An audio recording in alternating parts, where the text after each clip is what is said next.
Bismillahirrahmanirrahim. Assalamualaikum warahmatullahi wabarakatuh. Alhamdulillah alladzi bi ni'matihi tatimmus shalihat. Asyhadu an la ilaha illallah wahdahu la syarika lah ta'ziman li sya'ni wa asyhadu anna nabiyyana Muhammadan abduhu wa rasuluh. Allahumma salli wa sallim wa barik alaihi wa ala alihi wa sahbihi wa man tabi'ahum bi ihsanin ila yaumiddin wa sallama tasliman katsira, amma ba'd. Para jamaah hadirin serta hadirat serta para pemirsa sekalian, rahimani wa rahimakumullah. Puja dan puji syukur selalu kita panjatkan kehadirat Allah Ta'ala yang semata-mata nikmatnya segala urusan kita menjadi sempurna. Kita bisa bermajelis, kita bisa bertafaqquh fiddin, dan semoga pertemuan kita dan majelis kita di kesempatan siang yang berbahagia ini senantiasa mendapatkan berkah dari Allah Ta'ala. Dan semoga perjalanan kita untuk menuntut ilmu syar'i ini dicatat sebagai amal kebaikan yang meninggikan derajat kita di sorga kelak. Allahumma amin. Salawat serta salam semoga tercurahkan kepada junjungan kita yang mulia Nabi Muhammad sallallahu alaihi wasallam, kepada keluarganya, para sahabatnya, serta seluruh umatnya yang setia dan istiqomah mengikuti tuntunannya hingga hari kiamat nanti. Jemaah sekalian, kita akan mengetengahkan tema tentang sikap muslim terhadap virus corona. Jadi dunia sedang diguncangkan oleh suatu virus yang sangat berbahaya. Dan virus ini bukanlah virus yang bentuknya raksasa, bukan virus yang menggigit seperti harimau yang bertaring. Dan virus ini juga tidak memiliki roket atau rudal balistik ataupun bom nuklir, tidak. Bentuknya yang sangat kecil pun sampai tidak bisa dilihat oleh kasat mata kita. Namun virus ini telah membuat guncang bahkan negara-negara yang konon memiliki kekuatan ekonomi hebat, memiliki kekuatan militer hebat. Ternyata apa? Ternyata pun merasakan kekhawatiran dan ketakutan yang luar biasa. Tentunya ketika Allah Subhanahu wa taala mengutus ayat-ayatnya, pasukan-pasukannya, Allah Subhanahu wa taala menurunkan tanda-tanda kekuasaannya, semuanya adalah dalam rangka untuk membuat manusia tunduk terhadapnya. Allah Ta'ala berfirman dalam Al-Quran, wa ma nursilu bil ayati illa takhwifa. Dan tidaklah kami mengutus ayat-ayat kami melainkan untuk memberikan efek rasa takut kepada manusia.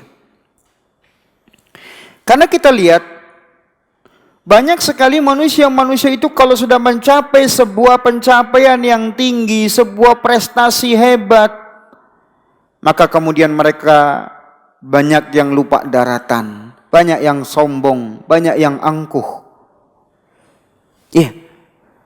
Dahulu kita ingat kaum Ma'ad. Kaum Ma'ad itu kaumnya Nabi siapa, jemaah? Kaumnya Nabi Hud alaihi salam. Yang Allah berikan mereka kekuatan yang hebat. dan kemampuan mereka untuk membangun bangunan-bangunan yang tinggi dan peradaban-peradaban yang hebat. Kalau dikatakan siapa bapak pembangunan pertama, maka jawabannya adalah kaum Ad. Mereka kaum pertama yang memiliki kehebatan dalam bidang arsitektur, pembangunan serta gedung-gedung tinggi. Itu sudah ada di masa itu. Ya. Dan mereka berlomba-lomba, satu membangun gedung tinggi, satu membangun gedung tinggi. Tujuannya apa? Untuk pamer, pongah. Satu dengan yang lainnya. Sehingga ketika mereka merasa bahwa mereka memiliki kekuatan hebat, mereka mampu menjajah bangsa-bangsa yang tidak sekuat mereka, baru disitulah mereka sombong. Mereka menolak ajaran Nabi Hud alaihi salam, dan mereka sampai pada level mengatakan man asyaddu minna quwwah. Kami ini kaum yang hebat, semua kaum tunduk di bawah kekuasaan kami, sehingga puncaknya mereka mengatakan siapakah yang lebih hebat daripada kami. Artinya apa? Kami ini kaum bangsa yang paling hebat. Dalam pepatah Arab disebutkan likulli qaumin waris. Setiap kaum pasti ada penerusnya. Kaum Ad ada penerusnya? Ada. Kaum Samud, kaumnya Nabi Saleh, sama, mereka sombong, mentang-mentang bisa membuat gunung, dilobangi gunungnya dan dijadikan tempat pemukiman. Bayangkan ya, gunung dijadikan tempat tinggal. Itu gimana membagi RT RW-nya? Gimana membagi gang-gang sama blok-bloknya ya? Bayangkan. Luar biasa mereka. Nah, tapi apa? Dua kaum ini Allah hancurkan. Kaum Ad Allah hancurkan dengan apa? Allah hancurkan dengan Allah utus satu tentaranya saja. Satu saja tentara Allah, yaitu apa? Angin. Allah berfirman, fa'arsalna alaihim rihan sarsara. Kami utus kepada kaum Ad angin yang dingin, bukan angin yang panas. Kalau angin panas, nanti mereka cepat mati. Allah utus angin dingin. Ya. Yang kata Allah Ta'ala, sakharaha alaihim sab'a layalin wa samaniyata ayyam. Angin tersebut menggonjang-ganjing mereka, meluluh lantakkan negeri mereka, yaitu negeri Ad. Selama berapa? Selama 7 hari 8 malam. Gak perlu lama-lama. 7 hari 8 malam. Digoyang mereka pakai angin. Kata Allah Ta'ala, tanzi'un nas. Angin itu menyeret dan menarik setiap dari kaum Ad tersebut.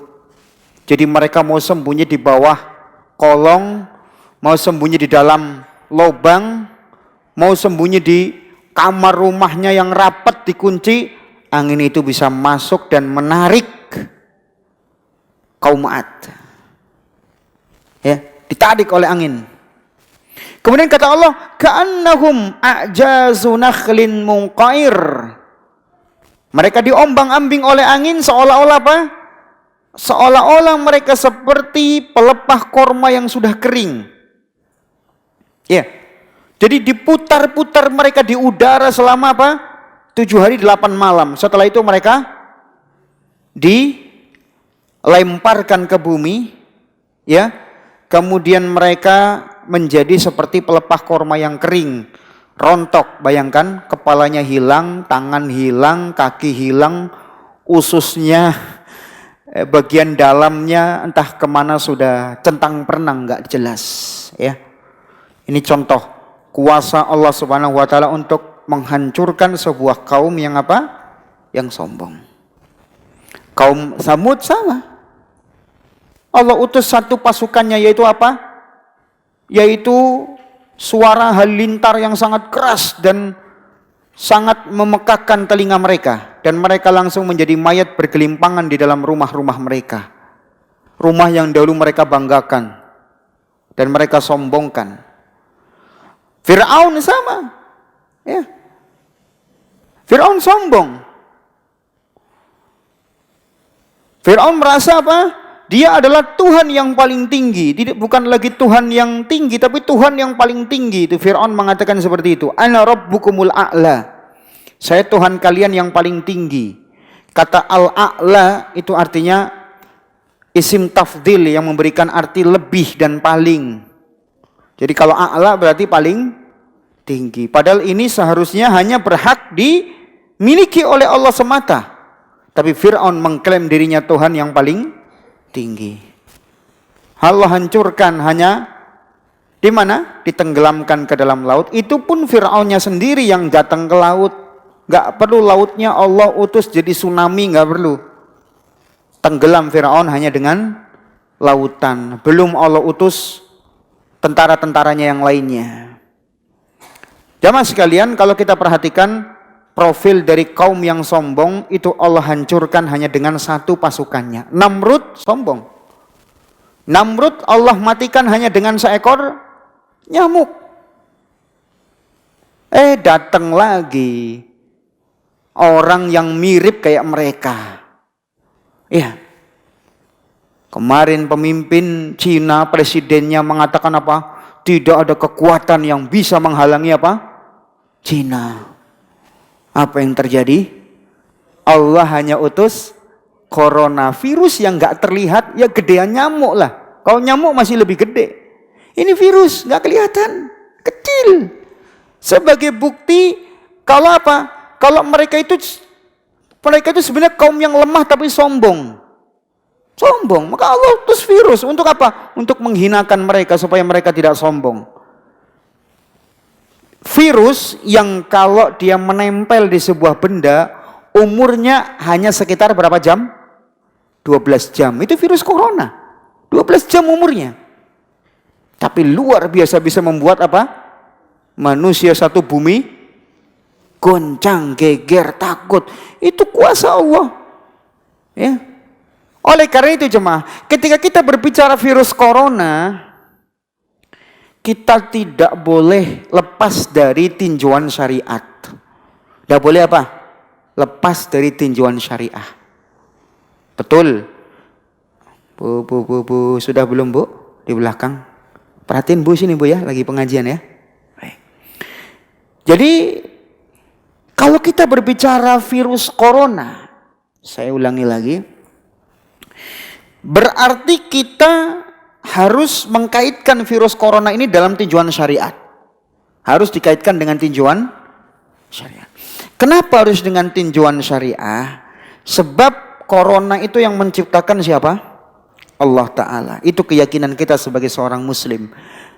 Bahwa apapun makhluk hidup yang nampak maupun yang tidak nampak, semua sang penciptanya adalah Allah. Allahu khaliqu kulli syai'. Allah pencipta segala sesuatu.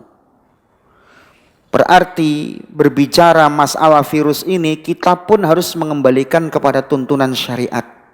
Tidak masalah kita berbicara corona dari segi medis, kesehatan, tidak masalah, saling mendukung. Pak Ustadz bicara masalah apa? Hukum syar'i terkait kejadian virus corona, sementara Pak Dokter itu berbicara virus corona dari segi medis. Cocok sudah, nggak masalah. Sebab Islam kan juga menganjurkan tawakal, tapi juga menganjurkan apa? Menempuh sebab. Iya. Namun kebanyakan kalau kita lihat, banyak sekali kaum muslimin ketika berbicara masalah virus corona tidak mengkaitkannya dengan apa? Dengan syariat. Menganggap itu adalah apa? Musibah yang seolah-olah muncul secara alamiah. Dalam artian di sini tidak ada kaitannya dengan syariat Islam, tidak ada kaitannya dengan Allah Subhanahu wa taala, seolah-olah begitu. Ya. Padahal ya, Islam ini syariat yang sempurna. Tidak ada sebuah masalah, 1, 2, 3 masalah, melainkan Islam sudah membahas secara komplit. Termasuk berkaitan dengan apa? Menyebarnya virus, menyebarnya wabah, Kalau dalam bahasa Arab al-waba. Al-waba itu sebuah virus yang memang menyebar dengan cepat, menular dengan cepat, dan membunuh dengan cepat. Itu namanya wabah atau virus. Ya. Jadi Islam sudah membahas secara tinjauan syar'i, sudah dibahas dalam Islam. Walaupun secara letterlek maksudnya corona ya enggak. Umum, karena wabah kan enggak cuma corona. Ya. Jadi syariat Islam telah membahas itu semua. Maka insya Allah di pertemuan kali ini, dengan waktu kita yang terbatas, kita akan membahas poin-poin penting dan renungan-renungan penting bagaimana solusi syariat berkaitan dengan wabah corona yang membuat masyarakat menjadi takut ini. Jamaah rahimani wa rahimakumullah, keyakinan kita bahwa tidak ada kejadian melainkan di situ banyak hikmah.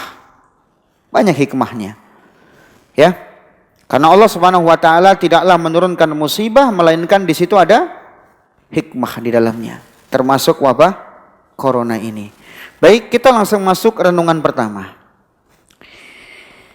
Sebagai seorang muslim, kita harus meyakini bahwa tidak ada penyakit menular dengan sendiri kecuali dengan kehendak Allah Ta'ala. Kalau ditanya, apakah ada penyakit menular? Jawabannya ada. Ada penyakit menular. Tapi apakah penyakit menular itu menular dengan sendiri, alamiah, tanpa campur tangan dari Allah Subhanahu wa taala? Jawabannya tidak ada. Semua kejadian alam semesta sudah diatur rapi. Oleh siapa? Allah Azza wa Jalla. Nanti bisa disaksikan atau bisa diperiksa di surah At-Taghabun ayat ke-11. Allahumma shalli wa sallim. Allah Ta'ala berfirman, "Ma asaba min musibatin illa biiznillah." Tidak ada satu musibah pun kecuali dengan izin Allah.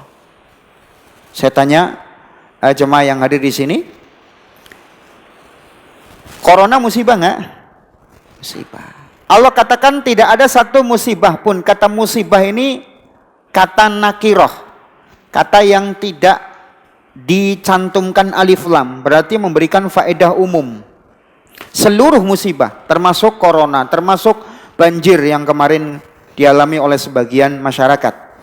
Kemudian virus-virus yang lain, ada virus Ebola, kemudian ada virus HIV/AIDS, ada virus MERS, SARS, dan yang semisal daripada itu, semua terjadi dengan izin Allah.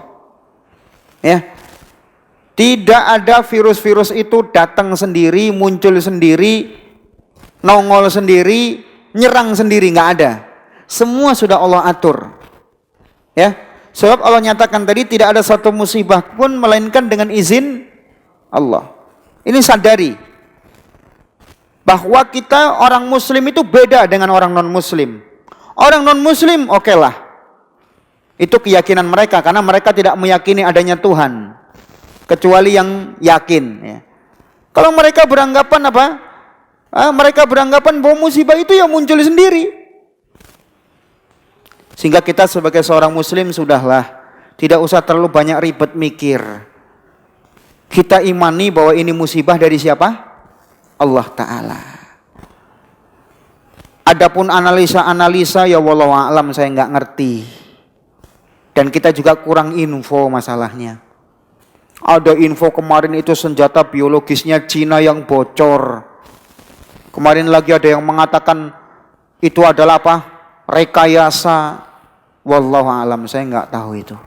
Yang saya tahunya kalau ada musibah itu dengan izin. Tapi kita sadari Allah ketika menurunkan musibah pasti karena ulah tangan manusia, itu harus kita yakini. Ya kan? Dalam surah Ar-Rum Allah Ta'ala berfirman, "Zaharul fasadu fil barri wal bahri bima kasabat aydin nas liyudhiqahum ba'dalladzi 'amilu la'allahum yarji'un." Telah nampak kerusakan di darat dan di lautan akibat ulah-ulah tangan manusia. Tujuannya apa? Supaya Allah memberikan rasa kapok ya, buat mereka. Supaya Allah memberikan efek jera kepada mereka akibat perbuatan mereka. Supaya apa? Supaya mereka kembali kepada Allah Subhanahu wa taala. Itu tujuan musibah. Lihat, virus menyebar itu karena apa? Ya karena manusia tidak menjaga perintah Allah. Halal haram enggak dijaga, ya kan gitu. Asal makan saja, ya kan. Nah ini, ya mah.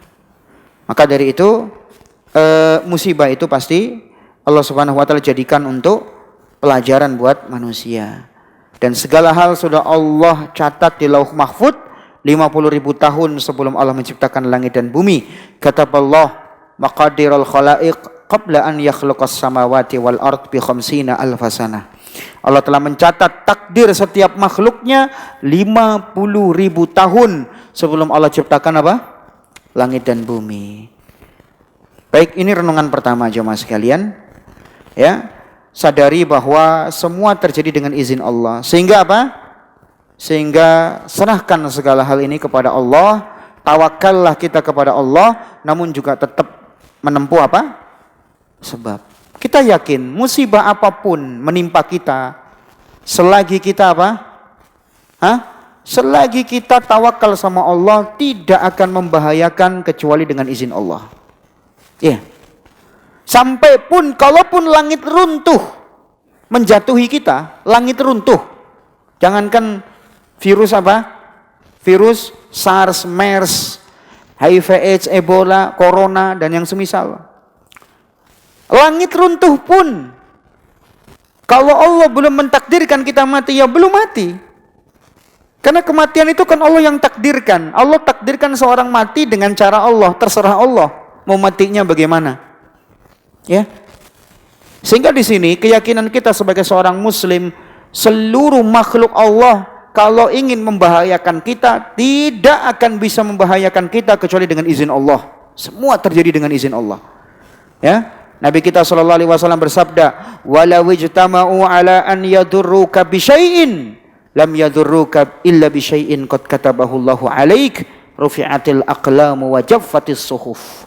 Ketahuilah, kalau seandainya seluruh makhluk ingin membahayakan kamu, semua bersatu padu, maka apa?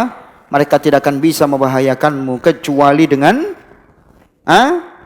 apa yang sudah Allah catat di Lauh Mahfuz, kecuali dengan takdirnya.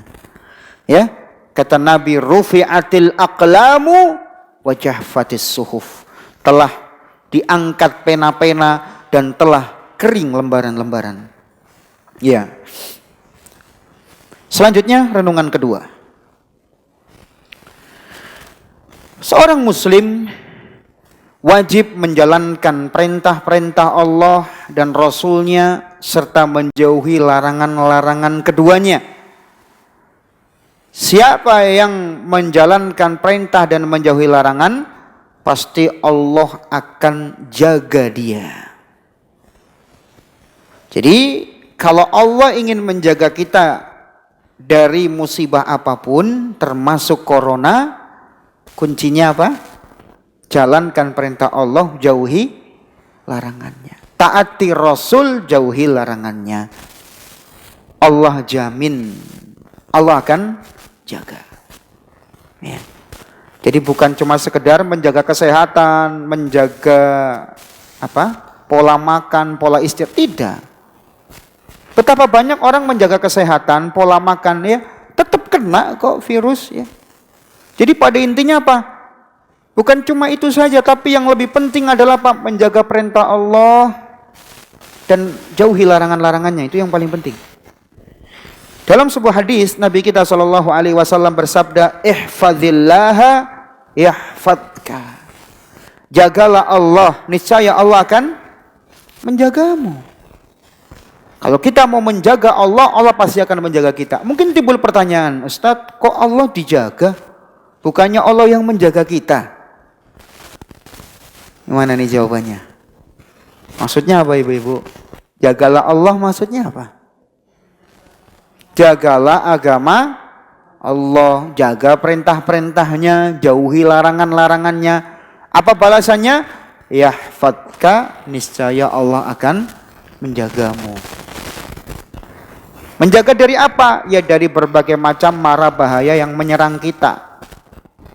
Kalau sudah dijaga sama yang menciptakan, kan kita aman. Logikanya begini.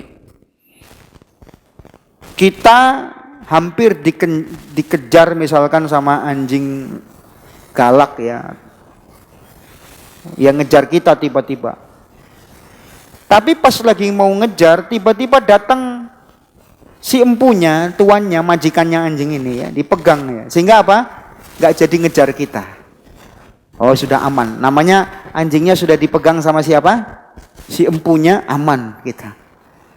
Padahal si empunya bukan dia yang menciptakan anjing, dia cuma punya. Apalagi Allah yang menciptakan corona. Masa sih kita tidak percaya sama Allah kalau kita taat kepada Allah kemudian kita akan disia-siakan oleh Allah? Nggak mungkin. Nggak mungkin. Ya. Kalau kita jalankan perintah Allah dengan benar, jauhi larangannya dengan benar, Allah pasti menjaga kita. Nggak mungkin enggak. Ya. Mungkin timbul pertanyaan, Ustadz, kalau kita sudah menjalankan perintah Allah, sudah berusaha istiqomah, kok sebagian tetap ada yang kena corona misalkan. Dia sudah apa? Berusaha menjaga perintah Allah, berusaha menjauhi larangannya, berusaha istiqomah, tapi kok tetap kena corona misalkan. Maka apa jawabannya? Jawabannya berarti Allah jadikan penyakit tersebut sebagai apa? Sebagai penghapus dosa dan peninggi derajatnya di surga kelak. Bisa jadi seperti itu. Ya. Kenapa? Sebab Allah ketika sayang kepada hambanya, Allah akan uji. Ujian buat siapa? Ya buat hamba-hambanya yang beriman. Ya. Kalau virusnya menimpa orang yang gak beriman, ya bukan ujian, itu siksa namanya, azab. Tapi kalau menimpa orang yang beriman, itu rahmat. Ya, baik. Makanya dalam sebuah hadis Nabi kita Shallallahu Alaihi Wasallam bersabda tentang corona ini atau tentang wabah ya, atau yang semisal lah dengan wabah itu. Nabi Shallallahu Alaihi Wasallam menjelaskan sebuah wabah namanya apa? Taun. Tahu taun ya? Ya. Baik, taun itu kata Imam Nawawi sebuah wabah yang itu bentuknya seperti bisul-bisul yang tumbuh di sekitar ketiak, siku, tangan, jari, dan seluruh badan. Kalau sudah timbul, rasa sakitnya luar biasa, disertai dengan pembengkakan. Kemudian warnanya hitam, hijau, atau merah keruh. Kemudian jantung berdebar-debar dan muntah-muntah. Iya, mirip apa ini ya? Mungkin mirip kolera atau apa tuh? Ya, mirip cacar atau yang semisal. Itu namanya apa? Taun. Ya. Nabi mengatakan tentang taun, at-taun syahadatun likulli muslim. Bahwa penyakit taun itu adalah syahid untuk setiap muslim. Jadi ketika seorang terkena taun ini berarti dia syahid ya. Nanti insya Allah kita akan lebih rinci lagi membahas tentang bahwa penyakit yang turun itu tujuannya adalah untuk meninggikan derajat dan menghapus dosa-dosa. Ini renungan keberapa tadi? Kedua ya. Masih ingat ya? Baik, renungan keberapa sekarang? Yang ketiga. Baik. Tidak ada penyakit pun yang menyebar kecuali ada obatnya. Ini renungan ketiga. Tidak ada penyakit pun yang menyebar kecuali ada obatnya. Sebab kita yakini bahwa Allah itu adalah Asy-Syafi, yang maha mengobati, yang maha menyembuhkan. Ya, yang maha menyembuhkan. Ya. Nabi Ibrahim alaihissalam pernah mengatakan sebagaimana Allah kisahkan dalam Al-Qur'an surah Asy-Syu'ara ayat 80. Wa idza maridtu fahuwa yashfin. Dan apabila aku sakit, maka dialah Allah yang menyembuhkanku. Dan Nabi kita sallallahu alaihi wasallam bersabda dalam hadis riwayat Muslim, likulli da'in dawa fa idza usiba dawa'ud da'i bara'a bi idznillah. Bahwa semua penyakit itu ada obatnya. Dan jika obatnya cocok, ya, maka penyakitnya akan sembuh dengan izin Allah. Berarti kesembuhan itu pertama obatnya harus cocok. Ya. Kemudian yang kedua, izin dari Allah. Kadang-kadang orang sudah berobat sesuai dengan apa? Sesuai dengan ketentuan medis yang benar, sesuai dengan SOP, obat-obatannya pun sudah terstandar dengan baik. Ternyata apa? Kok tetap sakit bahkan meninggal. Maka kita katakan berarti Allah belum mengizinkan sembuh. Allah menginginkan dia meninggal. Ya, misalkan. Ya. Jadi segala kesembuhan itu bergantung izin Allah. Obat iya, tapi kedua izin. Supaya setelah itu kita tidak mencela orang lain. Ini gara-gara dokter, ini gara-gara. Ya memang sih kadang-kadang ada yang namanya malpraktek, kita tidak menafikan. Iya, kadang-kadang ada malpraktek. Tapi apa? Kalau dokter sudah sesuai pengobatannya, dia sesuai dengan standar yang benar, standar kedokteran yang dia miliki, sesuai pengobatannya dengan SOP yang benar, maka ya sudah. Kalau ternyata belum sembuh, berarti memang Allah belum memberi izin. Makanya kan ketika ada orang terkena penyakit corona ini, ada yang diobati sembuh, ada yang nggak sembuh. Ya berarti kesembuhan itu memang dengan izin Allah. Ya. Baik. Jadi pada intinya, setiap penyakit itu ada obatnya. Mungkin timbul pertanyaan, Ustadz, kok sekarang belum ditemukan obat paten untuk virus corona misalkan? Belum ditemukan obat paten untuk virus HIV/AIDS. Kenapa belum ditemukan? Katanya kan setiap penyakit ada obatnya. Maka jawabannya, manusia saja yang belum mengetahui. Allah belum menurunkan ilmunya, itu saja. Sebab Allah ketika menurunkan musibah atau penyakit, sebagian penyakit ada yang Allah beritahukan ilmunya kepada manusia, dan sebagian penyakit ada yang tidak Allah beritahukan. Dalam sebuah hadis Nabi kita SAW bersabda, Innallaha lam yanzil da'an illa wa anzala syifa, alimahu man alimah, wa jahilahu man jahilah. Tidak ada satu penyakit pun Allah turunkan kecuali Allah menurunkan obatnya. Tapi sebagian ada yang tahu, sebagian ada yang nggak tahu. Berarti ada sebagian memang, kata Al-Hafidz Ibnu Hajar dalam Fathul Barinya ketika mensyarah hadis ini. Kata Al-Hafidz Ibnu Hajar, hadis ini terdapat isyarat bahwa ada obat yang memang belum ditemukan oleh manusia. Bukan karena nggak ada, belum ditemukan, belum diilmui oleh manusia. Sebab untuk menemukan sebuah obat itu butuh penelitian panjang. Dan penelitian itu butuh biaya. Ya. Sehingga sebagian penyakit ada yang belum Allah turunkan obat. Bukan belum Allah turunkan, tapi belum Allah beritahukan obatnya kepada manusia. Kenapa? Ya hikmah dari Allah. Sebab kalau sekarang ada sebagian obat sudah Allah beritahukan semuanya, ada penyakit muncul, Allah langsung beritahukan obatnya semuanya, manusia akan melanggar perintah Allah nantinya. Coba sekarang, orang tahu resiko berzina itu apa? Kena AIDS. Tahu nggak itu? Tahu. Tanya orang zina, apa resikonya? Tanya para wanita yang sekarang orang menyebut wanita kupu-kupu malam katanya. Tanya mereka, apa resikonya mereka berzina? Melayani tamu-tamunya itu, dalam tanda kutip melayaninya ya. Apa resikonya? Pasti mereka sadar resikonya HIV/AIDS di dunia ya. Itu. Tapi kenapa mereka melakukan? Ya itu tadi, nafsu jemaah sekalian. Nah sekarang coba, resikonya HIV/AIDS, padahal HIV/AIDS konon belum ditemukan obatnya yang paten.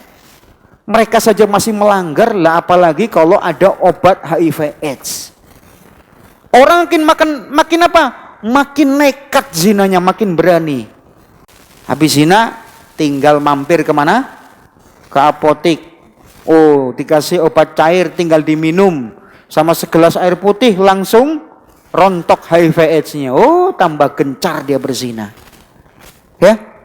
Makanya Allah belum beritahukan tujuannya apa? Supaya manusia itu tidak meremehkan dosa zina. Ya. Dan kita yakin, saya yakinnya banyak sekali azab Allah yang lebih apa? Yang lebih dahsyat daripada HIV AIDS, yang lebih dahsyat daripada apa? Corona dan yang semisal. Iya, mungkin nanti akan ditemukan virus-virus lagi yang belum manusia ketahui. Sebab apa? Allah Maha Kuasa atas segala sesuatu. Allah sedang menegur kita, jemaah sekalian. Ya, baik. Kemudian terkait pengobatan dalam syariat Islam itu ada dua macam pengobatan. Pengobatan yang pertama dalam Islam yaitu yang disebut dengan berobat sebelum sakit atau menjaga kesehatan. Jadi Islam juga menganjurkan untuk menjaga apa? Kesehatan. Kemudian yang kedua ada istilah berobat setelah terjadinya penyakit. Dan dua metode ini, metode mencegah dan juga metode mengobati setelah terjadinya penyakit, itu semuanya ada dan dijelaskan oleh Islam secara luas. Kalau ingin tahu bagaimana Islam mengamalkan metode pengobatan seperti ini, yaitu metode mencegah dan metode mengobati, ya, maka kita bisa baca kitab para ulama. Saya ambil contoh salah satu kitab para ulama yang memang membahas masalah pengobatan, ya, pencegahan dan yang semisal. Ada kitab namanya Tibbun Nabawi karya Imam Ibnul Qayyim. Ini bermanfaat sekali buat kaum muslimin. Apalagi terjemahnya sudah banyak, ya. Kemudian kitab yang kedua adalah kitab Zadul Ma'ad karya Ibnul Qayyim juga. Dan Zadul Ma'ad ini kitab ditulis oleh Ibnul Qayyim ketika beliau safar. Setiap safar beliau menulis, berhenti menulis, ya. Kalau kita safar berhenti ngapain? Makan, ya. Habis itu ngapain? Main HP. Ngapain lagi?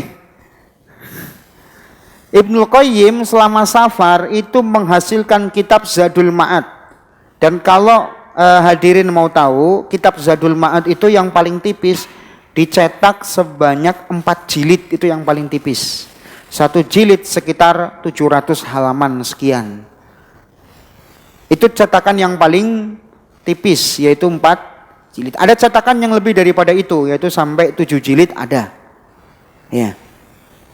Bayangkan, itu selama safar bisa menulis kitab. Ya. Kita safar nulis apa paling pol nulis status. Moto gunung pemandangan indah. Moto makanan lagi dinner bareng suami. Itu, ya. Moto anaknya lagi seneng-seneng, ya. Si kecil sedang gembira, diupload di Facebook. Itu. Paling pol itu kalau mau nulis. Ya. Tapi Ibnul Qayyim safar menghasilkan tulisan namanya kitab Zadul Ma'ad. Zadul Ma'ad itu bekal menuju akhirat. Gitu. Ya. Ibnul Qayyim membahas metode pengobatan di kitab beliau Zadul Ma'ad dan juga kitab beliau Tibbun Nabawi. Ini 2 kitab bermanfaat, ya, luar biasa. Nah, di antara metode pengobatan dalam Islam kita ambil contoh, Islam menganjurkan setiap pagi itu mengkonsumsi kurma ajwa sebanyak 7 butir, itu tiap pagi. Ya.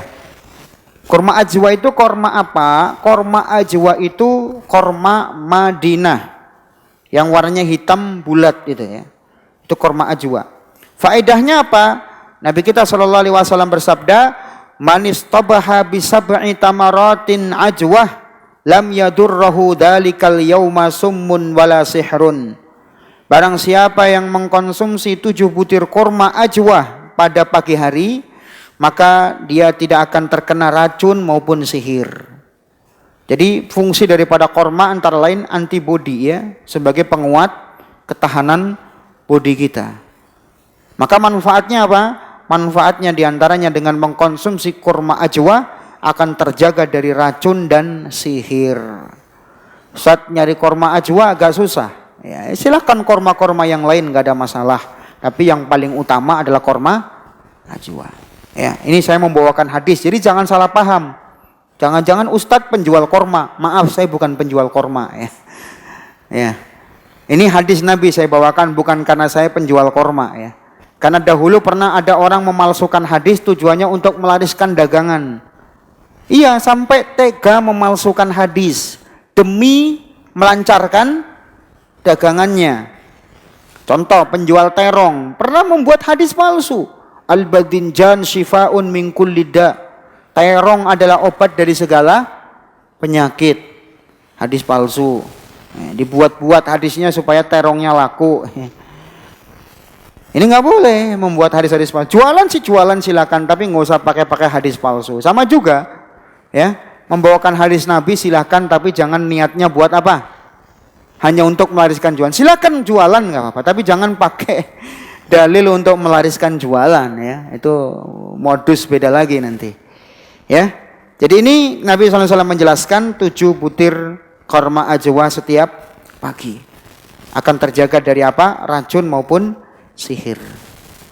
Kemudian berikutnya adalah membaca zikir pagi sore atau pagi petang.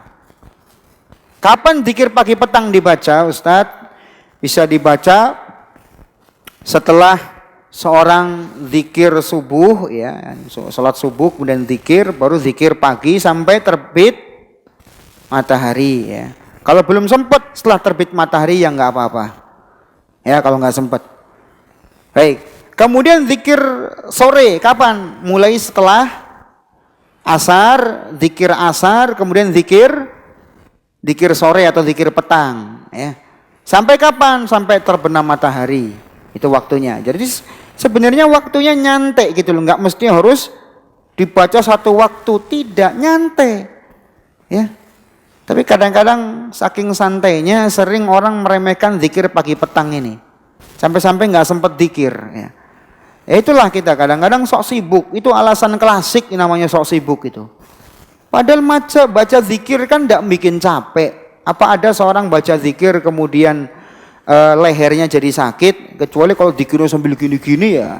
Iya lehernya sakit itu. Orang zikir dengan zikir-zikir yang tidak diajarkan syariat sambil goyang-goyang begini. Sakit sendiri lehernya, lama-lama pingsan. Kan gitu. Tapi kalau kita zikir biasa, duduk zikir dengan tenang. Nggak capek, nggak sakit. Ya. Dan zikir itu lebih sebentar daripada apa?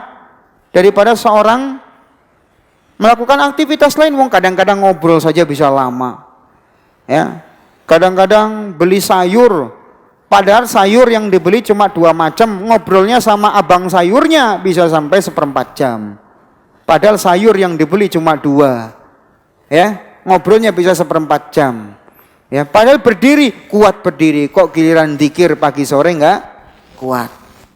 Ya, ini alasan klasik sok sibuk. Mungkin suatu saat kita akan bikin kajian sok sibuk. Ya. Nah, ini. Sibuk silahkan sibuk dengan kebaikan, tapi sok sibuk itu jelek. Kalau sibuk dengan kebaikan baik, tapi sok sibuk itu jelek. Apa sih susahnya seorang duduk sebentar zikir dulu, ya? Kecuali sesekali dia mungkin nggak sempat zikir, mungkin dia mau buru-buru, ya nggak apa-apa kan. Zikir bisa sambil jalan, zikir bisa sambil berkendara, kan gitu. Bisa. Kenapa harus ditinggalkan kan gitu? Baik. Ini zikir pagi sore manfaatnya luar biasa jemaah sekalian. Contoh, salah satu bacaan zikir pagi petang, salah satunya saja saya berikan contoh. Membaca bacaan apa? Bismillahilladzi la yadurru ma'asmihi syai'un fil ardi wala fis sama wa huwas samiul alim. Dibaca berapa kali? 3 kali setiap pagi dan petang. Pendek apa pendek? Pendek, baca bismillah alladzi la yadurru ma'asmihi syai'un fil ardi wala fis sama wa huwas samiul alim. Capek enggak? Enggak capek. Ya. Apa manfaatnya kita membaca ini? Dalam hadis riwayat Abu Dawud dan juga riwayat Tirmidzi, redaksinya diriwayatkan oleh Tirmidzi dalam kitab sunannya. Kata Nabi SAW, siapa yang membaca doa ini 3 kali pagi sore, lam yadurruhu syai'un, tidak akan membahayakannya sesuatu apapun. Mau sengatan kalajengking, mau racun ular, apalagi virus, bakteri, begal sekalipun, apalagi. Sebab Nabi katakan lam yadurruhu syai'un, tidak akan membahayakannya sesuatu apapun. Ya. Maka ini dijaga, ini zikir nih. Sebab ketika kita berzikir berarti kita sudah dapat jaminan keamanan dari Allah. Ya. Karena kita mengikuti prosedur sesuai dengan yang dibimbing oleh Allah dan Rasulnya. Baik. Kemudian bacaan lainnya kita baca di samping zikir ini, contoh dalam riwayat Muslim bacaan a'udzu bikalimatillahi tammati min syarri ma khalaq. Aku berlindung dengan kalimat-kalimat Allah yang sempurna dari kejahatan makhluk yang diciptakannya. Dan corona termasuk makhluk Allah bukan? Ya termasuk makhluk Allah. Zikir ini kita baca di waktu sore, dan zikir ini kita baca ketika kita singgah di sebuah tempat yang itu bukan tempat kita bermukim, yaitu kita singgah di situ. Singgah di rest area, barangkali kita khawatir nanti ada yang bawa virus apa? Corona, baca zikir ini. A'udzu bikalimatillahi tammati min syarri ma khalaq. Ya. Masuk apa? Pasar, masuk apa? Mall, baca doa ini. Agar terlindung dari apa?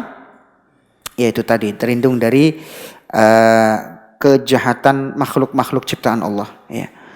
Baik. Kemudian diantaranya membaca apa? Membaca surah Al-Ikhlas, Al-Falaq, dan An-Nas. Masing-masing berapa? 3 kali setiap pagi dan sore. Ya. Kemudian 2 ayat terakhir dari surah Al-Baqarah dia bisa baca, ya. Itu juga dalam rangka apa?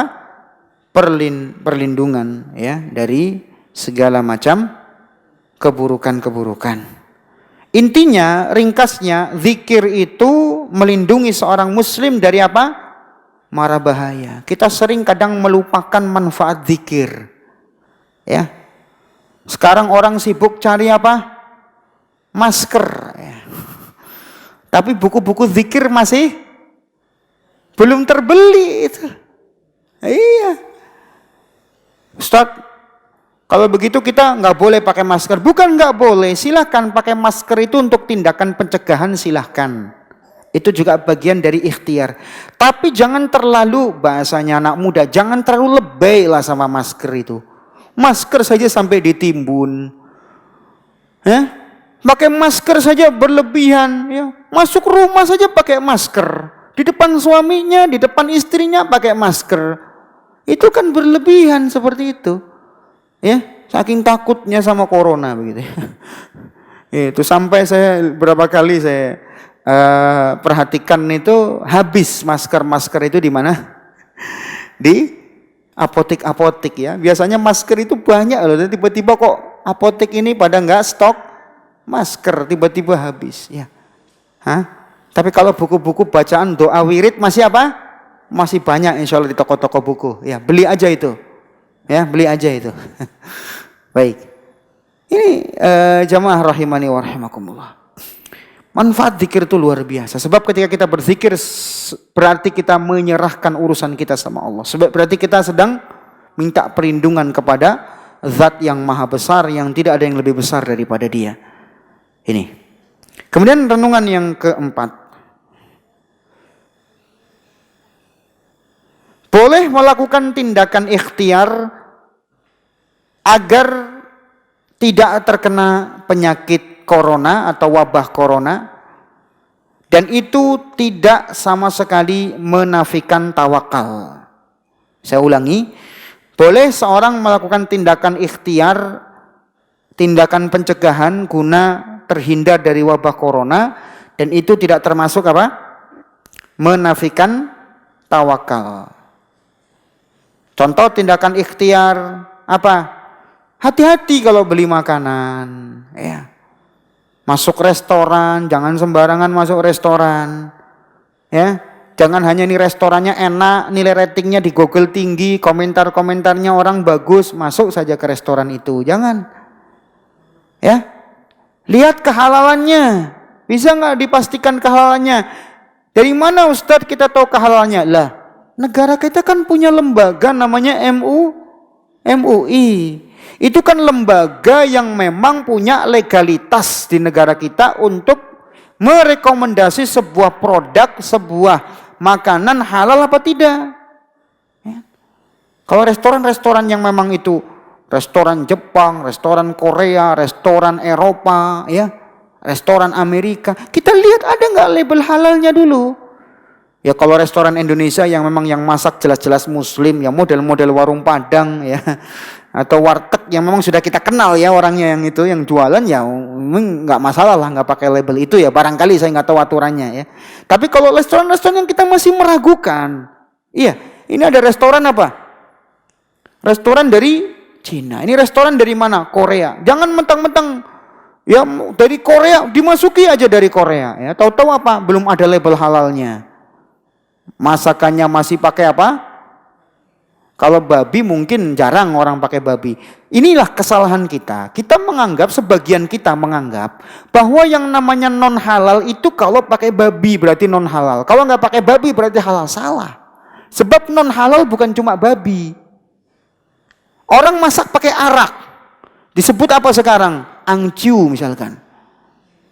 Itu ada araknya, itu haram. Jangan. Tanya dulu sebelum makan nih, pakai nggak apa angciu buat bakar. Tanya, jangan asal yang penting, oh ini ramai ini, enak kayaknya nih. Enggak, jangan begitu. Pakai apa lagi? Ada nggak mirinnya? Nah, perhatikan, tanya pakai mirin apa enggak ini? Atau unsur-unsur lain yang ada khamernya ya. Tanya lagi, ini kalau kue dan seterusnya pakai ram enggak? Untuk apa? Untuk memasaknya. Atau campuran-campuran lain. Lebih enak sekarang sih, lebih praktis. Silakan buka apa? Situs yang sudah resmi dirilis oleh MUI, itu lebih aman. Alhamdulillah kok. Ya. Saya pribadi pernah bertanya ya, ke mana? Ke situs MUI langsung saya tanya, ini restoran ini sudah ada label halal belum dari MUI? Alhamdulillah responnya cepat, langsung dijawab kok sama mereka, sama adminnya langsung dijawab. Oh itu belum ada label halalnya. Yang ini sudah ada, oh yang ini sudah ada. Kalau sudah ada, kita lihat ada logo halal di mana? Di restoran itu, aman kita. Ustaz, nanti kalau tiba-tiba itu mereka nipu gimana? Ya kalau sudah nipu apa ya, sudah itu urusannya di hadapan Allah. Yang penting kita sudah ada apa? Lembaga resmi yang mendapatkan legalitas dari negeri ini untuk memeriksa kehalalan sebuah produk. Ya, sudah ada. Kalau sudah ada, jangan kita apa? Sembarangan beli, cek dulu, tanya dulu. Nah situsnya sudah ada, tanya situsnya, ini ada produk begini, ada belum label halalnya? Oh belum ada label halal, jangan coba-coba beli dulu. Ya, jangan coba-coba beli dulu. Pastikan dulu yang sudah ada label. Atau kalau mau pesan roti atau apa, tinggal pesan aja ke tetangga sebelah. Ya, insya Allah halal. Kalau yang masak tetangga sebelah sama-sama jemaah pengajian, ya kan gitu. Ya. Dipastikan kehalalannya. Jangan hanya enaknya saja, jangan hanya ramenya saja. Ya, ini saya serukan kepada jemaah kaum muslimin semuanya agar hati-hati. Kenapa? Yang masuk ke tubuh kita kalau tidak halal bukan cuma menjadi sebab doa kita tidak terkabul, tapi apa? Menjadi penyakit buat kita. Orang makan haram ini sebab doanya nggak terkabul. Orang makan haram sebab apa? Diancam dengan neraka. Ayyumalah min nabatat min suhtin fannaru aula bihi. Daging mana saja yang tumbuh dari konsumsi yang haram, maka neraka tempat kembalinya. Jadi halal itu bukan cuma lifestyle, tapi apa? Kewajiban, bukan cuma lifestyle. Oh, gue suka halal. Enggak, tapi apa? Kewajiban. Kemudian makanan yang haram juga sebab terjadi berbagai macam penyakit. Makanya Allah berfirman dalam Al-Quran, wa yuhillu lahumut thayyibat wa yuharrimu alaihimul khaba'is.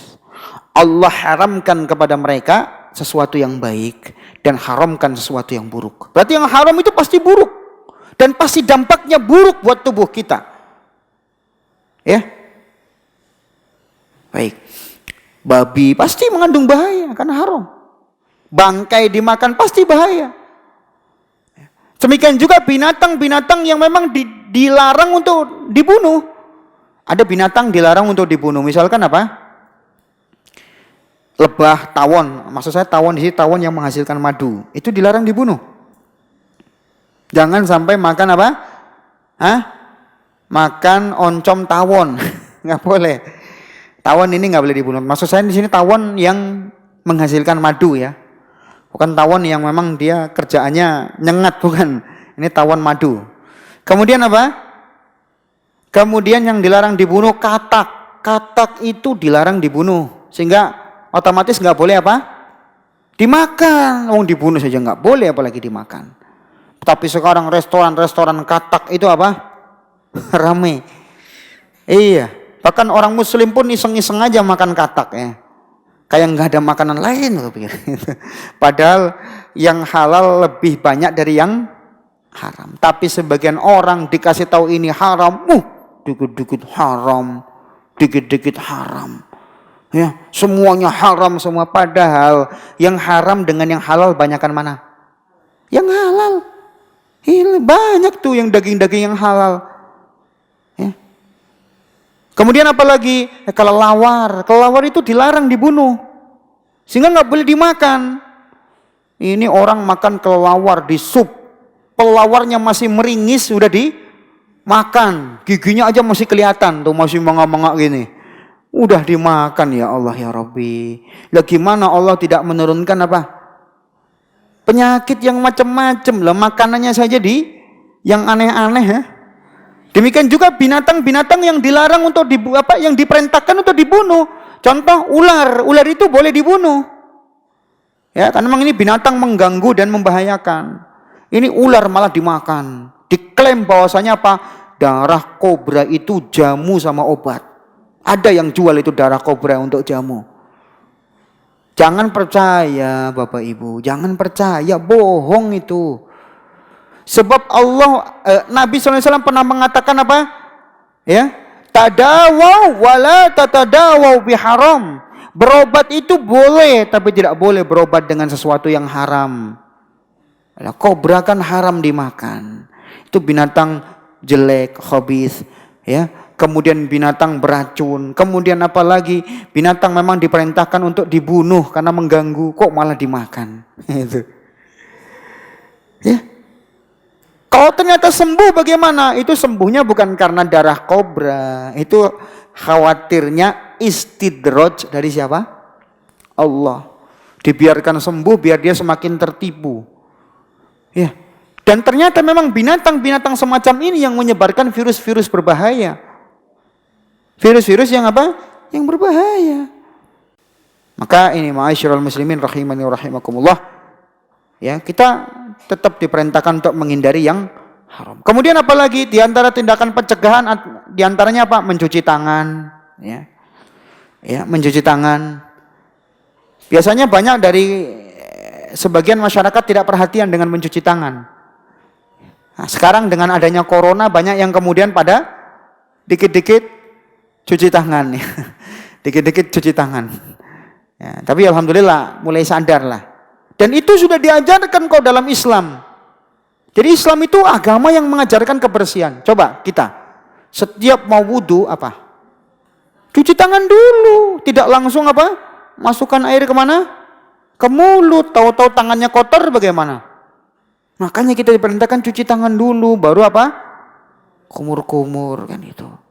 Itu Islam sudah mengajarkan kebersihan. Coba agama mana yang seperti Islam mengajarkan seperti itu? Ya.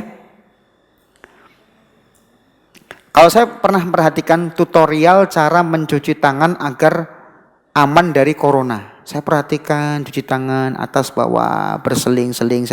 Lah ini kayak wudhu sama. Jadi di Islam sudah diajarkan. Dan wudhu Islam ya mengajarkan kepada umatnya bukan cuma sekali wudu, pagi doang wudu, terus apa? Enggak wudu, enggak. Minimal wudu biasanya berapa kali? 5 kali itu minimal. Belum orang wudu karena apa? Mau tidur, wudu lagi, bayangkan. Kan bersih badan itu. Kemudian apa? Mau sholat sunnah, wudu lagi. Mau baca Quran, wudu lagi.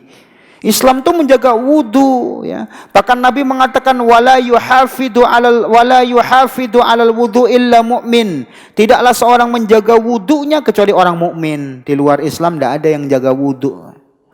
Sampai saya pernah mendengar ada orang masuk Islam gara-gara dia bermimpi melihat orang wudu. Akhirnya dicari-cari ini wudu ini ajaran agama mana? Oh, ternyata ajaran Islam, akhirnya masuk Islam. Karena wudu. Ya. Jadi coba ajaran mana? Enggak ada. Di ajaran di luar Islam mau masuk tempat ibadahnya wudu dulu, bersih-bersih, enggak ada. Ya. Itu baru wudu. Habis berhubungan suami istri ngapain coba? Mandi junub, ya kan? Islam itu perhatian, ya. Dalam penyembelihan Islam juga memerintahkan cara menyembelih syar'i, bagian mana yang harus terpotong supaya apa? Darahnya keluar semuanya, tidak mengendap di daging. Makanya orang-orang di luar Islam, non muslim pun kalau beli daging lebih senang sama orang muslim. Kenapa? Ini sembelihnya orang Islam itu lebih bersih, ya, lebih terjaga, walaupun kadang harganya lebih mahalan dikit, enggak masalah. Ya, saya pernah menyaksikan salah satu video yang dibuat oleh orang Indonesia, pelajar di Wuhan. Ya, di situ ada orang Muslim di Wuhan, Cina, menjual apa? Daging. Ya, menjual daging, dan daging ini dijual oleh seorang Muslim. Harganya lebih mahal daripada di tempat lain, tapi tetap laku. Kenapa? Kualitasnya terjaga kalau yang menyembelih orang Muslim. Jadi percaya. Kenapa? Mereka tahu Islam itu mengajarkan apa? Kebersihan. Kalau ada Muslim, misalkan ada Muslim kok jorok, itu bukan ajaran Islam. Itu hanya oknum, ya, tidak mewakili Islam sama sekali. Baik. Kemudian juga Islam memerintahkan untuk apa? Untuk kita ini supaya istirahat cukup. Jangan diforsir terus untuk kerja terus. Nabi kita mengatakan apa? Wa fi nafsika 'alaika haq. Dirimu juga punya hak untuk dijaga, jangan diporsir terus untuk kerja. Bayangkan sudah kerja, ya, sesuai dengan jam kerja standar, ditambah lagi, dan itu setiap saat dipacu terus, hanya karena apa? Teriming-iming dengan apa? Dengan tambahan lembur. Akhirnya dipacu, ya, dikasih apa? Obat-obat pemacu stamina, ya, akhirnya apa? Fisik jadi lemah. Ketika fisik lemah, disitulah apa? Mudah untuk terserang penyakit. Coba kalau fisik kuat, nah mudah terserang penyakit insya Allah, ya, dengan izin Allah. Makanya Islam memerintahkan apa? Ada haknya jasad ini untuk dijaga. Waktunya tidur ya tidur, ya. Waktunya bekerja, ya. Makanya Islam mengatur di antara waktu ideal untuk kerja itu apa? Siang. Ya. Wa ja'alna an-nahara ma'asya, dan kami jadikan siang untuk bekerja. Wa ja'alna al-laila libasa, dan kami jadikan waktu malam untuk istirahat, ya. Itu idealnya begitu. Walaupun kalau kerja malam boleh enggak? Kalau dibilang boleh ya boleh. Halal enggak? Ya halal. Tapi apa? Idealnya namanya kerja itu apa? Siang malam itu istirahat, idealnya begitu. Ya. Tapi kalau coba bayangkan kalau jasad ini dipacu terus, apa yang terjadi? Yang terjadi itu akan mudah rentan terserang penyakit. Ya. Kemudian apa? Pola makan dijaga, ya, makan yang benar, yang teratur, ya. Kemudian makan makanan yang halal, ya. Jangan cuma asal yang penting enak santap saja, tahu-tahu apa? Tahu-tahu kekenyangan, gitu ya. Nah itu, jadi perhatikan pola makan yang baik, yang adab-adab makan dijaga. Kalau adab makan dijaga tuh, masya Allah, insya Allah kita akan sehat kalau mengikuti pola makan yang diajarkan dalam syariat Islam. Makan tidak berlebih, ya. Jangan makan, ya, kalau memang nggak kenyang ya jangan makan, jangan dipaksain, ya. Baik, ya. Dan makan itu tidak mesti harus 3 kali sehari, tidak. Intinya cukup Nabi mengatakan, ya, bihasbi ibni Adam luqaimat yukimna sulbah, kata Nabi SAW. Cukup anak Adam memakan beberapa suap yang bisa menegakkan tulang punggungnya. Kalaupun lebih, apa kata Nabi? Fasulusun lit-ta'am, sepertiga untuk makan, ya.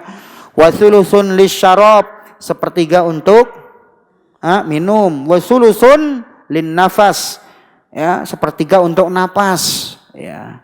Kalau nanti semuanya untuk makan, minumnya banyak, ya napas nggak bisa akhirnya. Terengah-engah, ya kan. Iya, jadi seperti itu. Jangan ada istilah balas dendam. Iya, sebagian kita itu mengenal istilah balas dendam. Balas dendam itu apa? Kalau lagi nggak ada acara, perut di apa? Perut dilangsing-langsingkan. Perut dikosong-kosongin. Begitu ada acara kondangan, langsung dihantam semua dimasukin. Ya, jangan. Itu juga ngerusak badan. Ya, mau kondangan nggak kondangan, ya prinsip makan seperti itu. Ya. Jangan juga puasa. Jadi kadang-kadang orang puasa, tapi apa? Ada istilah balas dendam. Mentang-mentang puasa, ntar apa? Ntar begitu terbenam matahari apa?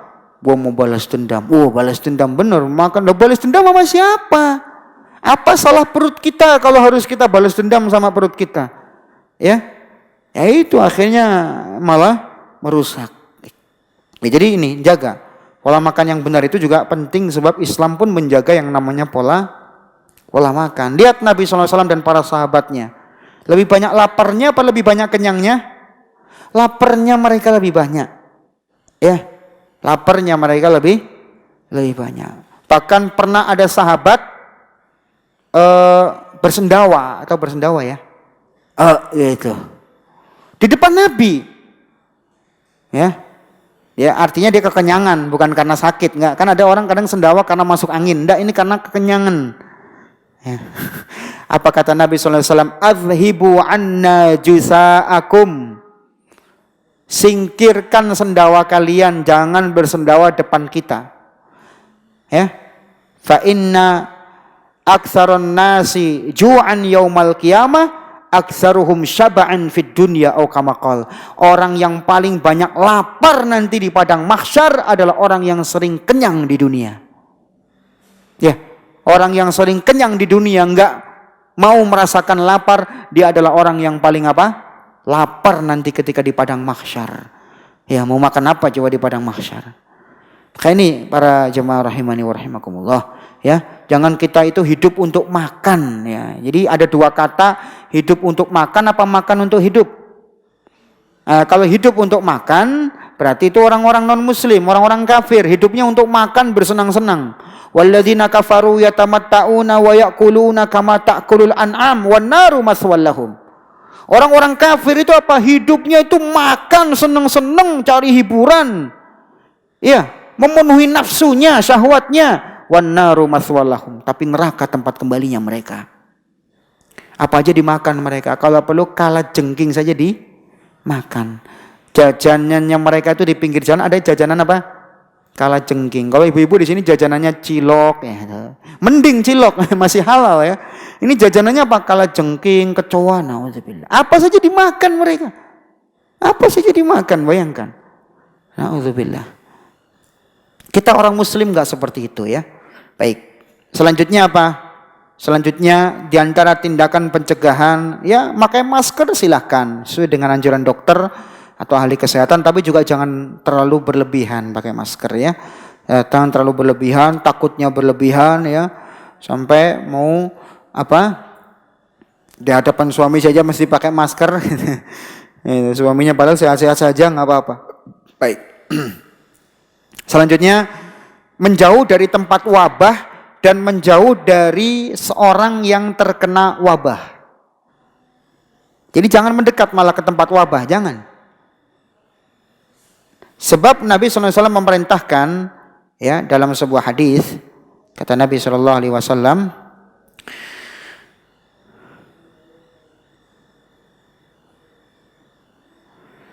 wa idza sami'tum bit-ta'un bi ardin fala tadkhuluha wa idza waqa'a bi ardin wa antum fiha fala takhruju minha.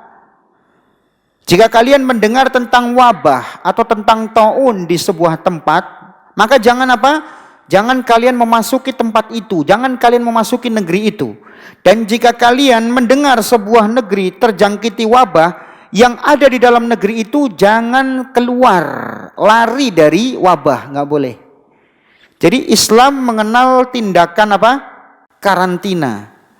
Jadi yang dari luar, yang belum terkena wabah, jangan masuk ke tempat itu. Sementara yang sudah di dalam, yang sudah kena wabah, walaupun dia bukan penduduk asli situ, tetap gak boleh keluar, tetap di situ. Karena ketika wabah menyebar, dia sudah di situ. Ustadz, dia mungkin warga negara kita, walaupun dari warga negara kita, kalau kita mengikuti syariat Islam, tetap jangan disuruh keluar, suruh di situ sabar. Seandainya meninggal, bagaimana? Allah janjikan meninggalnya syahid. Ya, meninggalnya apa? Meninggalnya syahid.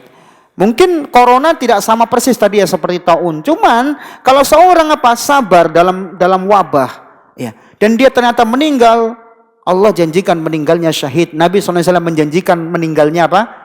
Meninggalnya syahid.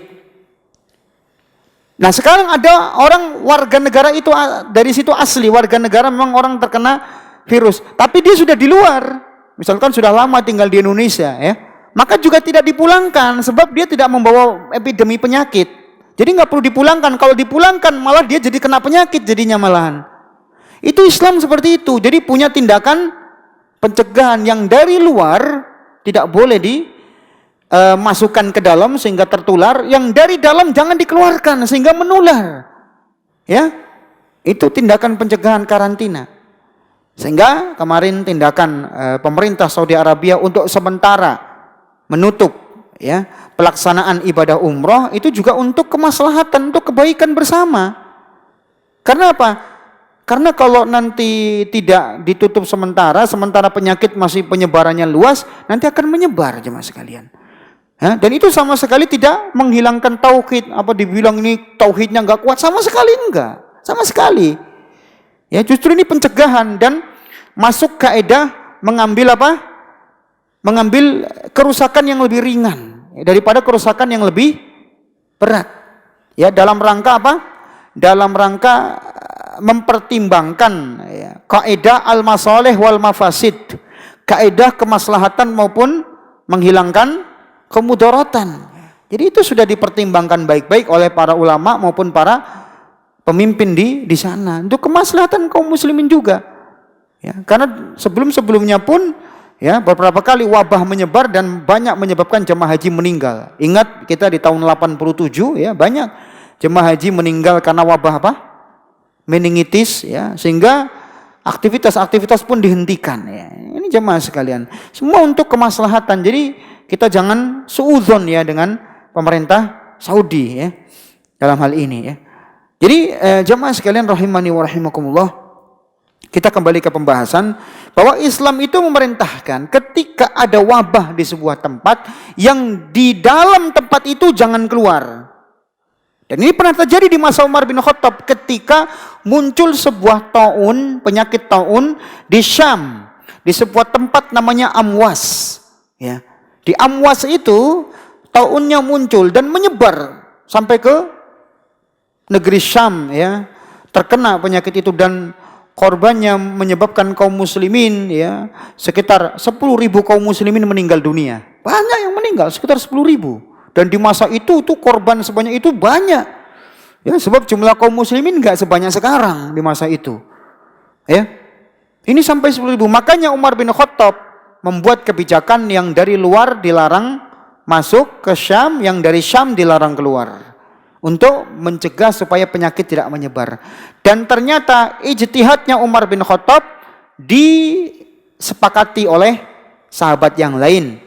Bahkan Abdurrahman bin Auf membawakan hadis, dan hadis yang dibawakan oleh Abdurrahman tadi, hadis ini sesuai dengan ijtihad Umar, dan Umar pun memuji Allah, ternyata ijtihadnya, pendapatnya sesuai dengan hadis Nabi.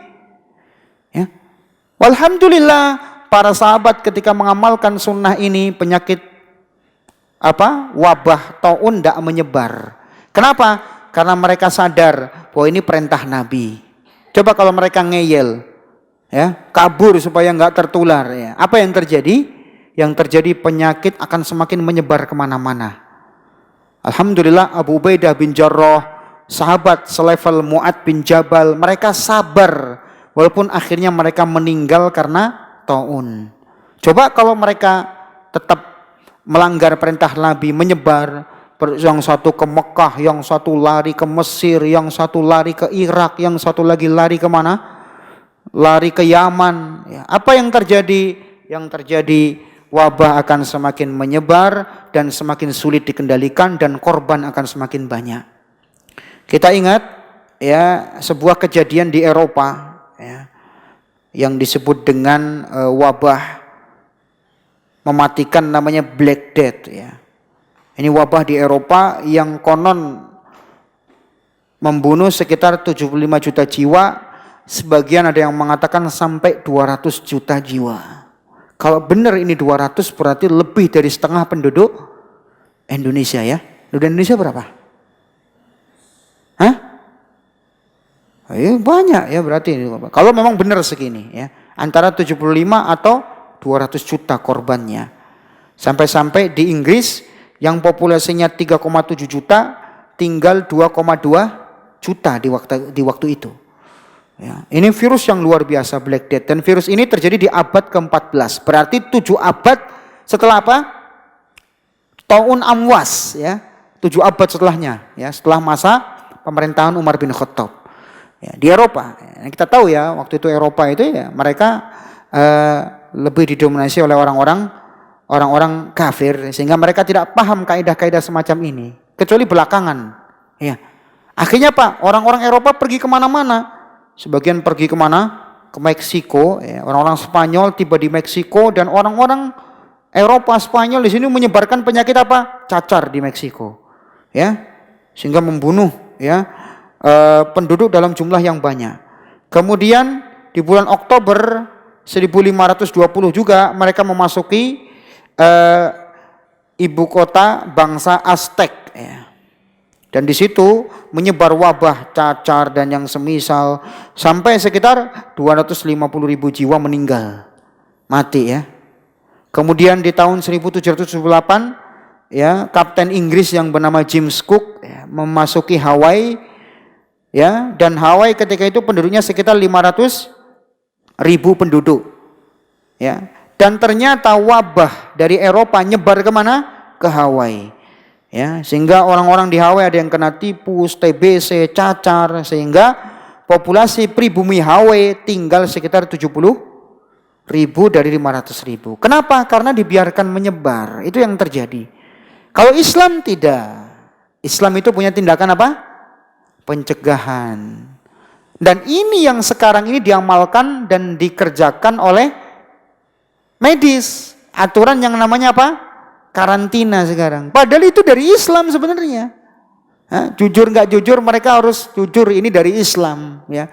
Islam ya mengajarkannya seperti ini. Ini bukan kekejaman. Wah, kejam banget di karantina. Bukan kekejaman. Ini dalam rangka apa? Supaya penyakit tidak menyebar luas lebih banyak lagi. Kita ingat kisah Nabi Yunus. Nabi Yunus naik kapal. Kapalnya apa? Muatannya penuh, sehingga harus diundi. Siapa yang kena undian dia harus dilemparkan ke laut, karena kalau tidak kapalnya bisa tenggelam, malah mati semuanya akhirnya. Sehingga harus dikorbankan sebagian. Ya, ternyata pas kena undian Nabi Yunus alaihissalam terus yang kena. Ya, dan seterusnya sampai akhir kisah ya.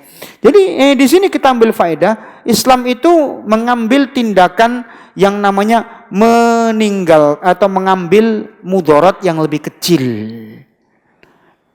Dar'u akhaffud dararain. Dar'u akhaffid dararain. Mengambil madarat yang lebih kecil supaya tidak jatuh kepada madarat yang lebih besar. Ya. Makanya Islam memberlakukan yang namanya karantina. Yaitu apa? Tempat di mana wabah itu muncul, maka penduduknya tidak boleh keluar. Harus di situ. Baik dia penduduk asli situ maupun pendatang. Tidak boleh dikeluarkan. Karena akan menyebar lebih luas. Sementara penduduk yang dari mana?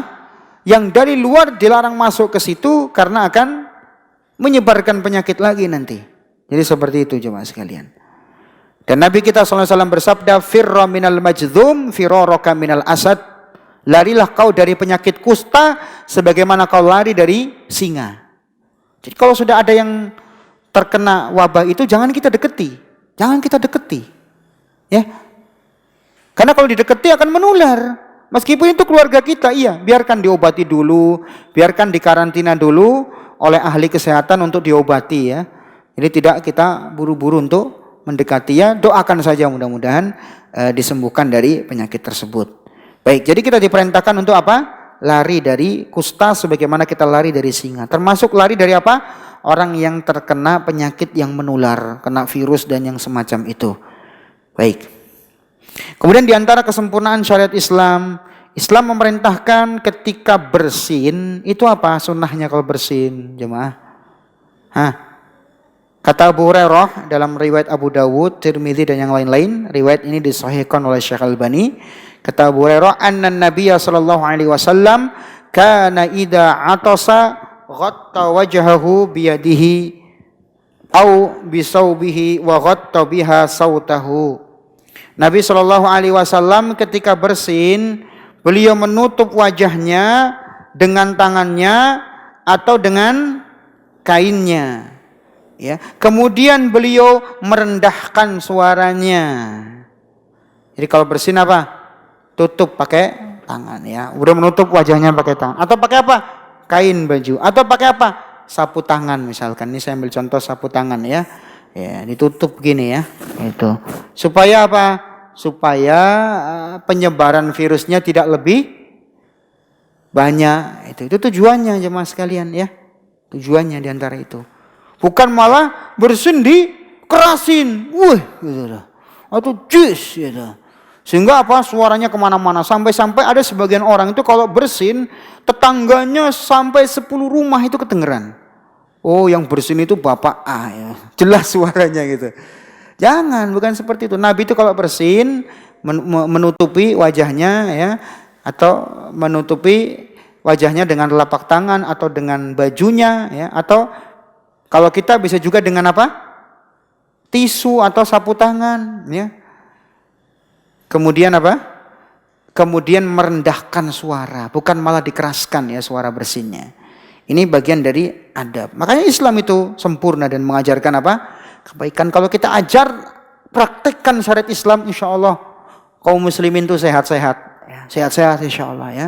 Aman dari berbagai macam dari berbagai macam penularan dan yang semisal.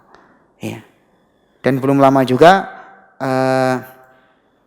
saya juga mengambil informasi dari ahli-ahli di bidang corona ya, yang dia juga petugas langsung turun di lapangan ya.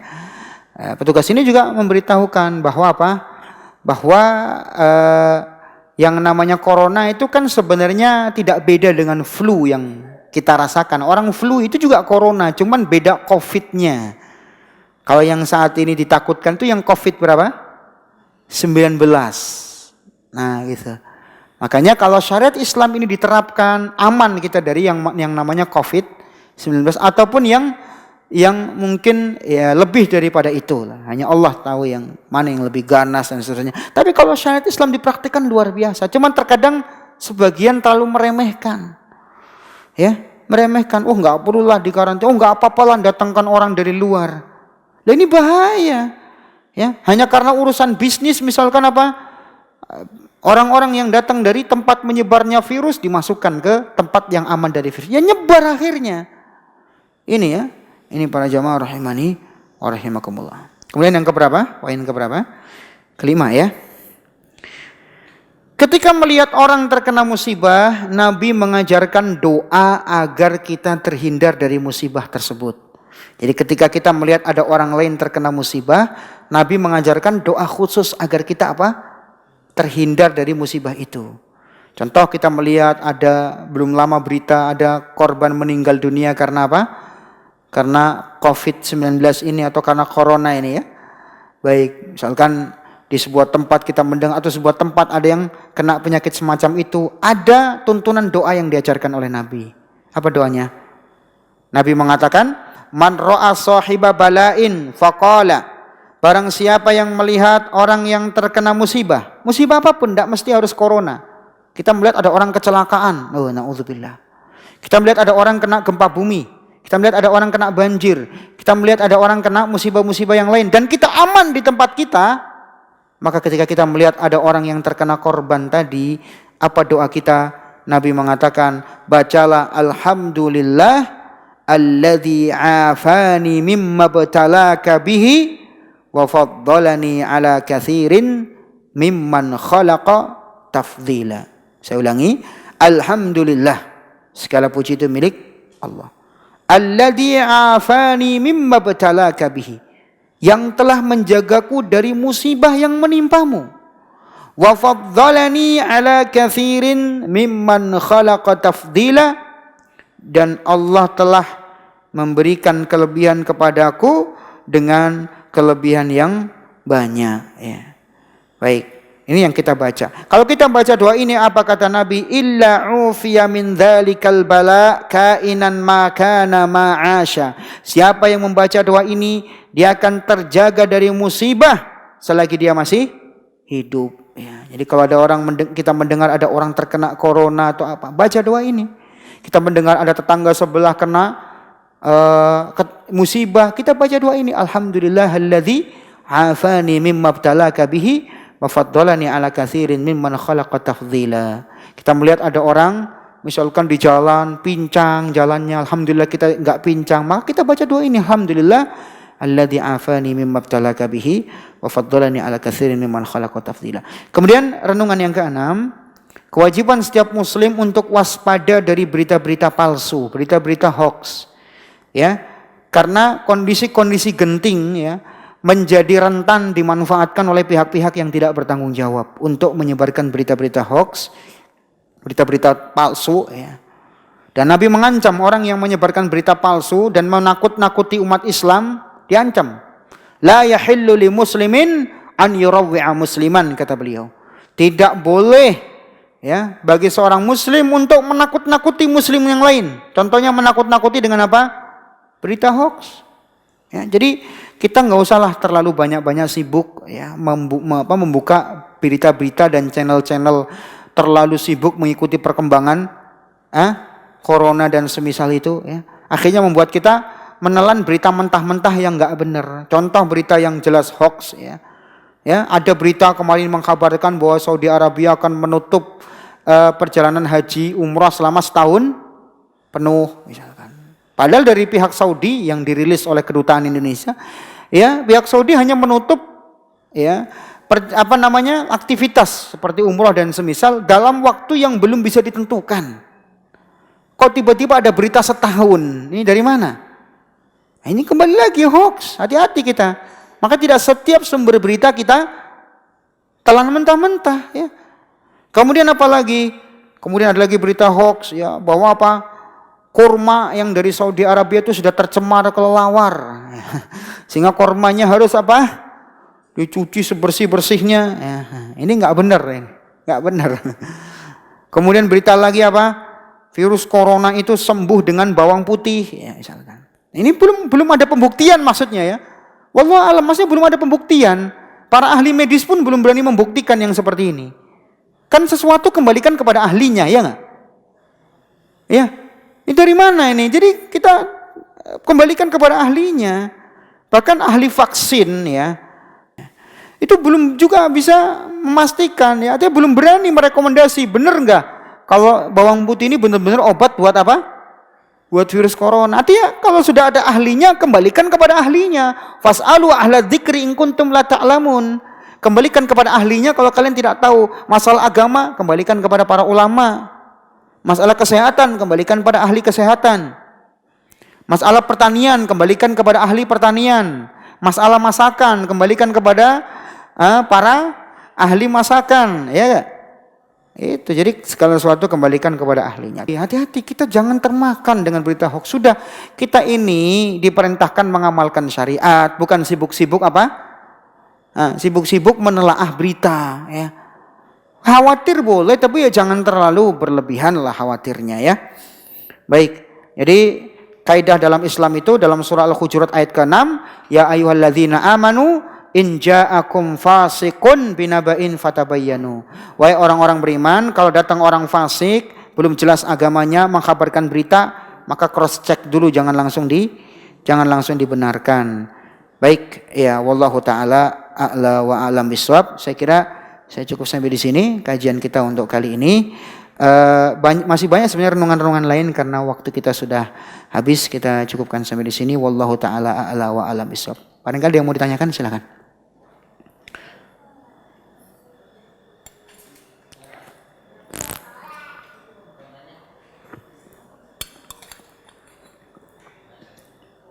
Baik, kita cukupkan sampai di sini ya. Kita tutup dengan doa kafaratul majlis. Subhanakallahumma wa bihamdika asyhadu an la ilaha illa anta astaghfiruka wa atubu ilaik. Assalamualaikum warahmatullahi wabarakatuh.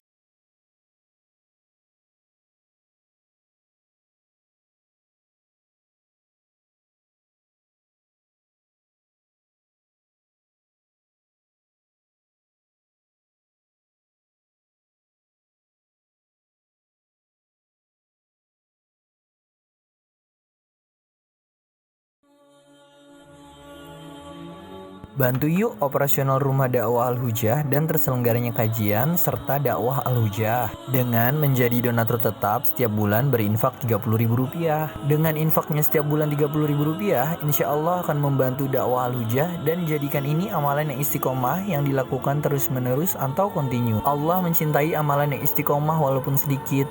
Terus istiqomah setiap bulan, jangan berhenti, karena Allah mencintai hambanya yang istiqomah, dan insya Allah ini akan menjadi amal soleh jariah dengan menyebarnya ilmu yang bermanfaat. Yuk salurkan amalan istiqomahnya setiap tanggal 3 setiap bulannya melalui Bank Sentral Asia dengan nomor rekening 27660155554 atas nama Dedi Harveni, dan Mandiri Syariah dengan nomor rekening 7102286299 atas nama Dedi Harveni.